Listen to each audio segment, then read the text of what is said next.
채권이 있잖아요. 그러면 카카오뱅크는 너 나 600만 원 갚을 거 있잖아. 그냥 이 예금하고 그 600만 원하고 퉁쳐 해가지고 이 돈을 없앨 수가 있어요. 그러면 은행은 언제 이런 상계를 하냐? 항상 할 수 있는 게 아니거든요.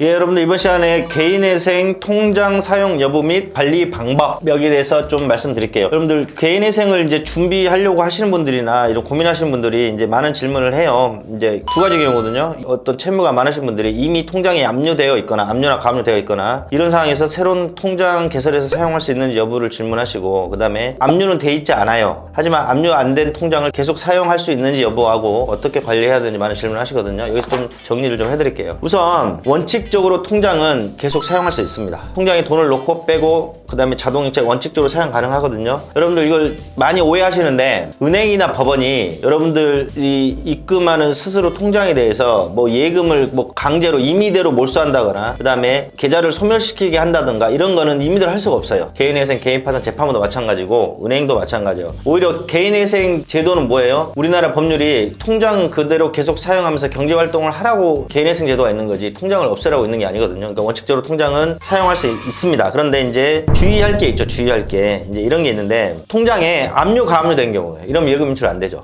이제 채권자가 돈을 받기 위한 방법의 이제 민사 절차 중에서 뭐 지급 명령이나 소장 날림과 동시에 통장을 가압류할 수 있습니다. 이러면 통장에 입금된 돈을 인출할 수 없어요. 그 다음에 판결문이나 공정증서가 있으면 통장 압류를 해버리죠. 그럼 통장에 있는 돈이 묶입니다. 그 다음에 은행에서 상계하는 경우가 있어요. 이게 무슨 말이냐면, A라는 사람이 카카오뱅크에 500만 원을 돈을 예금해놨어요. 500만 원이라는 돈을. 그런데 A라는 사람이 카카오은행한테 신용대출 600만 원을 받아요. 그러면 A는 카카오뱅크로부터 500만 원을 찾을 수 있는 권리도 있지만 600만 원 봐야 되는 의무도 있습니다. 반대로 카카오뱅크는 A라는 사람한테 500만 원을 인출해 줘야 될 의무도 있지만 600만 원을 채권을 회수할 수 있는 권리도 있어요. 그런데 이 은행이 어떻게 하냐? 상계 처리를 해버립니다. A가 은행 통장에 500만 원 있잖아요. 그러면 A가 카카오뱅크 통장에 500만 원에 인출할 채권이 있잖아요. 그러면 카카오뱅크는 너 나 600만 원 갚을 거 있잖아. 그냥 이 예금하고 그 600만 원하고 퉁쳐 해가지고 이 돈을 없앨 수가 있어요. 그러면 은행은 언제 이런 상계를 하냐? 항상 할 수 있는 게 아니거든요. 은행은 언제 하냐면, A라는 사람이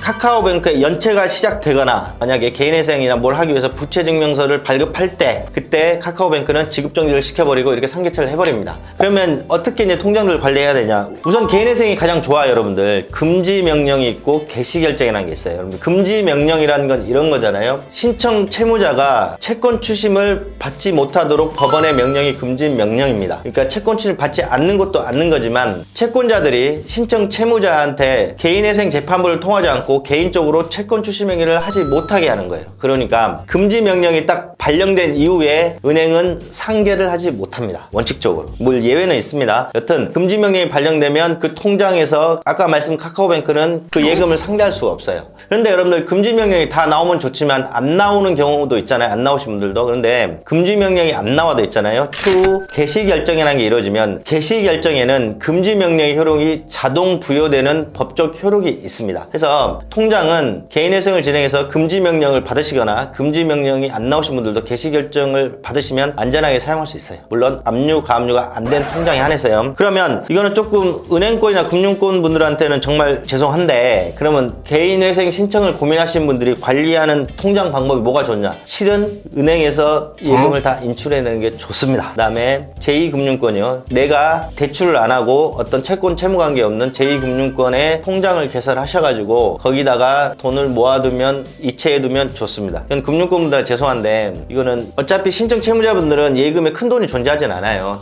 보통 몇십만 원에서 많게는 조금 몇백만 원 정도 있으실 건데, 이게 여러분들 인출이 안 되면 당장 생활이 막히잖아요. 그러니까 이 돈을 좀 유용하게 사용하시라고 이제 그렇게 제2금융권에 새로운 통장을 만드셔가지고 거기다 이체해 두시고, 그러면 자유롭게 현금을 인출하고 이체해 두면 아무 문제 없냐? 문제는 되죠. 이제 회생법원에서 심사를 할 때 왜 이 통장들을 뭐 현금을 인출해 놨어? 왜 여기 이체해 놨어? 하면 법원에 있는 그대로 말씀드리면 됩니다. 아 이거 압류 가압류가 될 걱정이 되고 은행 측에서 지급 정지하고 상계 처리하는 이건 어렵죠. 은행에서 인출을 못하게 하는 간단한 용어로요. 그럴까봐 옮겨놨습니다 하면 어떤 경우는 재판부에서 그냥 넘어가기도 하고 어떤 경우는 이거는 약간 좀 고의성이 있어 해서 그놈 이체돈만큼을 청산가치에 반영해. 그러니까 내 재산으로 잡아. 내 재산으로 잡으면 되죠. 왜? 그 통장에 그 돈이 있으니까. 이렇게 해서 개인회생 진행하는데 별 문제가 없으니까 제2금융권 기존에 거래가 없었던 통장 하나 개설하시고 그쪽으로 다 인출하시거나 현금으로 찾아두시는 게 개인회생이나 개인파산 진행하실 때 큰 도움이 됩니다.